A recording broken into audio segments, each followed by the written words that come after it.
Jimmy Kimmel is again live 6 days after ABC suspended his show indefinitely. Late-night host returned with an impassioned defense of free speech against government pressure. Look, I never imagined I would be in a situation like this. I barely paid attention in school. But one thing I did learn from Lenny Bruce and George Carlin and Howard Stern is that a government threat to silence a comedian the president doesn't like is anti-American. That's anti-American. He also tearfully addressed those offended by his comments on Charlie Kirk's death, saying it was never his intention to make light of the murder of Kirk. And he closed by uplifting Erica Kirk's powerful moment on Sunday when she forgave her husband's killer. There it was. That's it. A selfless act of grace, forgiveness from a grieving widow. It touched me deeply. And I hope it touches many. And if there's anything we should take from this tragedy to carry forward, I hope it can be that, not this. Let's dig in with my panel. What a moment we're in. I mean, it's really remarkable. And it might not be over, Nia, because the president, he posted this just before Kimmel's show aired last night. He said, why would they want someone back who does so poorly, who's not funny, who puts the network in jeopardy by playing 99% positive Democratic garbage? He is yet another arm of the DNC. To the best of my knowledge, that would be a major illegal campaign contribution, and this is key here. I think we're going to test ABC out on this. Let's see how we do. Last time I went after them, they gave me $16 million. This one sounds even more lucrative. The $16 million referring to a suit that was settled before it got to court against ABC News and George Stephanopoulos.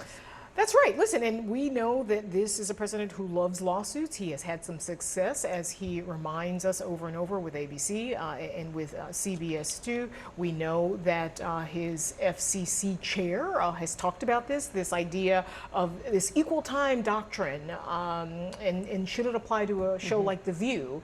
And so this is something that it's shocking that we're in a moment where the president of the United States is concerned about what a comedian is saying, but he is so thin-skinned, right? And he wants to make the culture cheer for him and reflect what he wants to say and what MAGA wants them to say. So we are here, and while this is a good moment for free speech, Jimmy Kimmel coming back in the way that he did, I think this is going to be an ongoing story because of who the president is and because of who he surrounded himself with. Yeah, I mean, that's such an important point, Nia, about the culture, because that is one of the many huge things that we have seen change between Trump 1.0 and Trump 2.0, that he is very aggressively not dragging his culture out into the public, but I would say a lot of people who support him are much more emboldened to be part of the more traditional cultural discourse. There has been a dramatic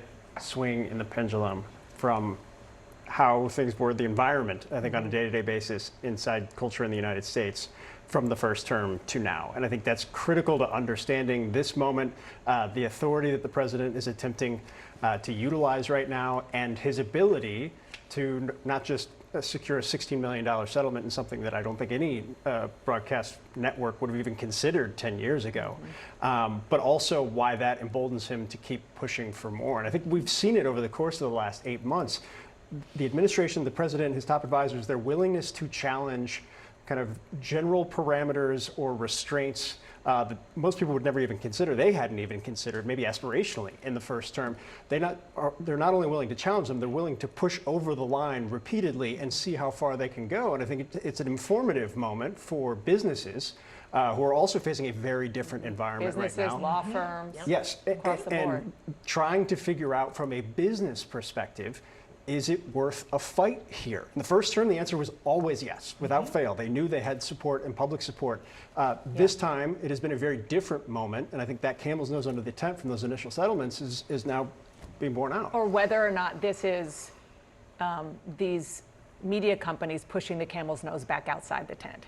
And that is a big question about Bob Iger, whether or not, no, he didn't stand up the first time, whether or not he is this time, and the pressure that he was under. Yes, most of the pressure came from people on the coasts, but it wasn't just people who are maybe more liberal leaning in Hollywood. It's also some of the most conservative Americans who say this is about free speech. But the question again is what really happened?